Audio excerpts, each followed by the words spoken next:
अस्सलाम वालेकुम नाज़रीन, मैं सादिया खालिद हूँ। यकीनन आप लोग खैरियत से होंगे। नाज़रीन, पाकिस्तान में जो सियासी सूरत हाल चल रही है उस पर बात करने के लिए आज हमने अपने स्टूडियो में दावत दी है ख्वाजा मोहम्मद अय्यूब नसीम साहब को, जो कि एक सीनियर तज्जियाकार हैं और बहुत बारीक बिनी से इन तमाम जो मामलात हैं उनके ऊपर निगाह रखते हैं। अस्सलाम वालेकुम सर। वालेकुम जी। सर, सबसे पहले मुझे ये बताइए कि जो सूबाई इलेक्शन के हवाले से सुप्रीम कोर्ट में केस चल रहा है, आप इसको किस नज़र से देखते हैं?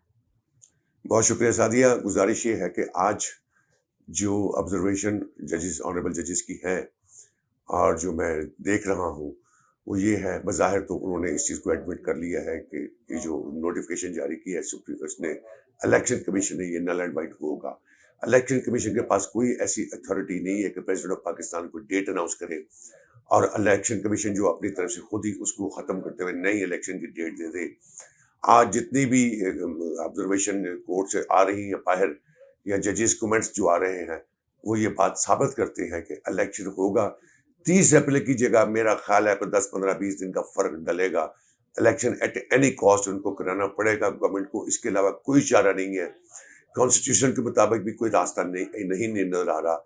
254 भी प्रोटेक्ट करता है इन तमाम चीज़ों को कि ये इलेक्शन एट एनी कॉस्ट होना है।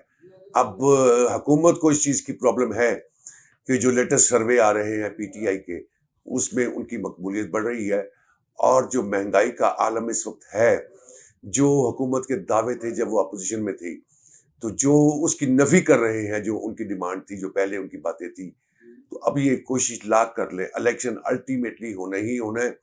और मेरी ज़ाती ऑब्जर्वेशन है, ये जो पेपर्स जमा हुए हैं, इसी में थोड़ा सा इनको फर्दर टाइम मिल जाएगा और इन्हीं पेपर्स पे सिक्योरिटी होने के बाद इलेक्शन होगी। सही। सर, आप चूँकि बहुत बारीक बीनी से पूरे इस मरहले को, तमाम सूरत-ए-हाल को देख रहे हैं, तो ज़रा बताइएगा कि इमरान खान साहब के ऊपर जितने केसेस चल रहे हैं, आपको इमरान खान साहब का सियासी मुस्तकबिल क्या दिखाई दे रहा है? बहुत अच्छा क्वेश्चन है जी। इस वक्त खान साहब के ऊपर देखिए, मैं पार्टी नहीं हूँ। हमारा एक तज़िया देना, सोच अपने नाज़रीन के साथ शेयर करना, मतलब ये कतई नहीं होता कि हमको पार्टी है। इस वक्त जितने सर्वे पाकिस्तान में या फॉरेन कंट्री से जो सर्वे कंपनीज हैं जो सर्वे कर रही हैं, चंद दिन पहले तक खान साहब की मकबूलियत का ग्राफ 60% था, अब वो इंक्रीज करके 71% तक आ गया है।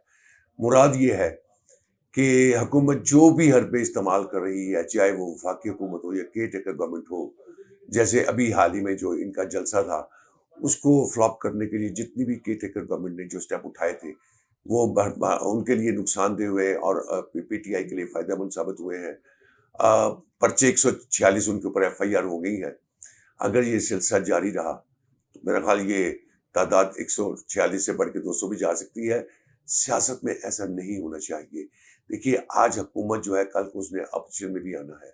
मैं ये समझता हूँ, कोई भी हुकूमत हो, कोई भी अपोजिशन हो, हुकूमत को बरसरकदार रहते हुए वो स्टेप उठाना चाहिए अपोजिशन के खिलाफ कि अगर कल को वो अपोजिशन में जाए तो वो भी ऐसे ही बर्दाश्त करने का मादा रखे।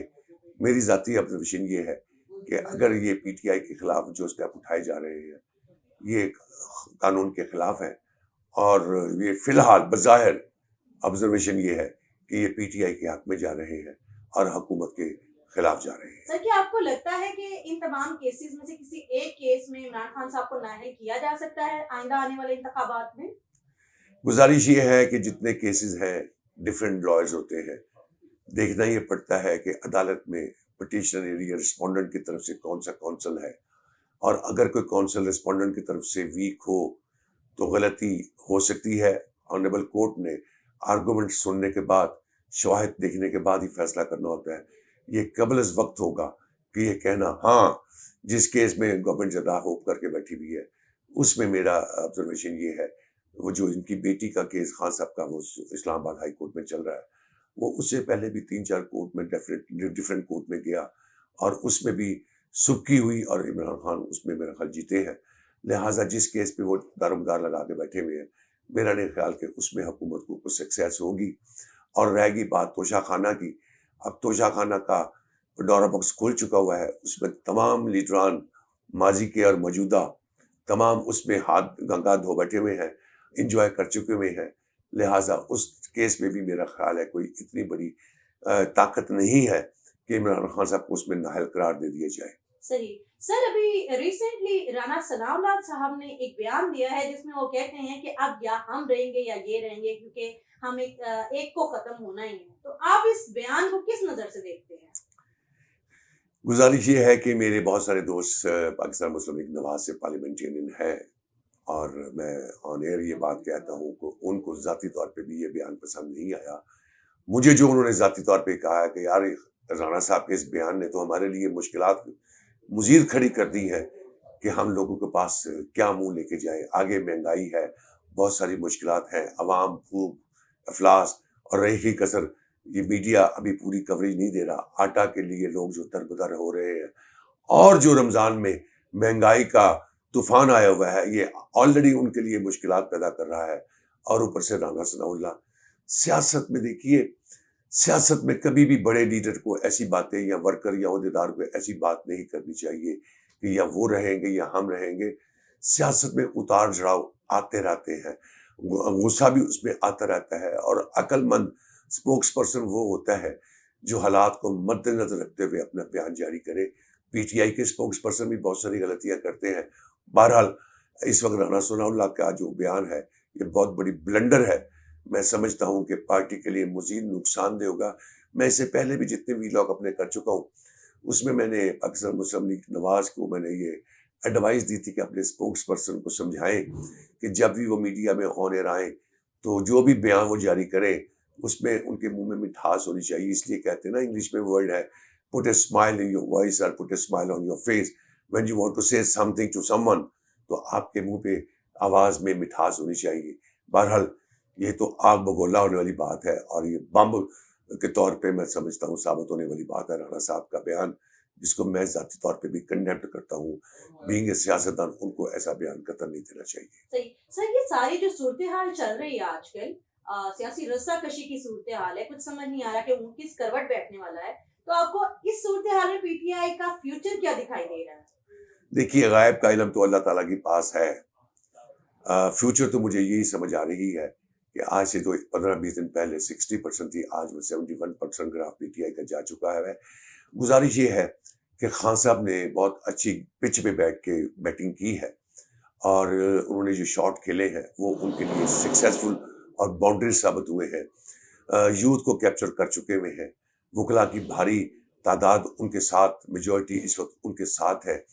और जो जहां उनका ग्राफ 30% था जब वो हुकूमत में थे, अब वो 71% हुआ है। तो आप अगर इसी को आप ऑब्जर्व कर लें तो मुझे नजर आ रहा है कि फ्यूचर में पीटीआई, और हाँ, जिंदगी मौत तो अल्लाह ताला के हाथ में है। जैसे राणा साहब ने कहा, या वो रहेंगे या हम रहेंगे, पता नहीं उनका कहने का मकसद जिंदगी के ऊपर है या पॉलिटिकल तौर पे है।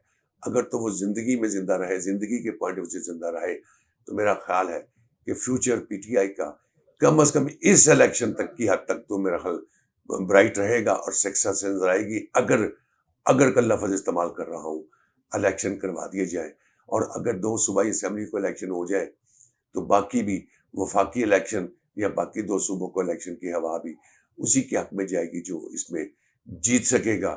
बज़ाहिर मेरा ख्याल है कि पीटीआई के हक में ज़्यादा फेवर जा रही है, और अगर यही सिनेरियो रहा तो फिर वफाक में भी देखना पड़ेगा कौन दोस्त, कौन ऐसे अदारे, कौन उसको पसंद करते हैं। बात तो उनकी होनी है जिन्होंने पसंद करना है। हम तो तज्ज़िया निगार हैं, ऑब्जर्वेशन ही शेयर कर सकते हैं। सही। नाज़रीन, हमारे साथ मौजूद थे ख्वाजा मोहम्मद अय्यूब नसीम साहब। सर, बहुत शुक्रिया, आपने अपना इतना कीमती वक्त दिया।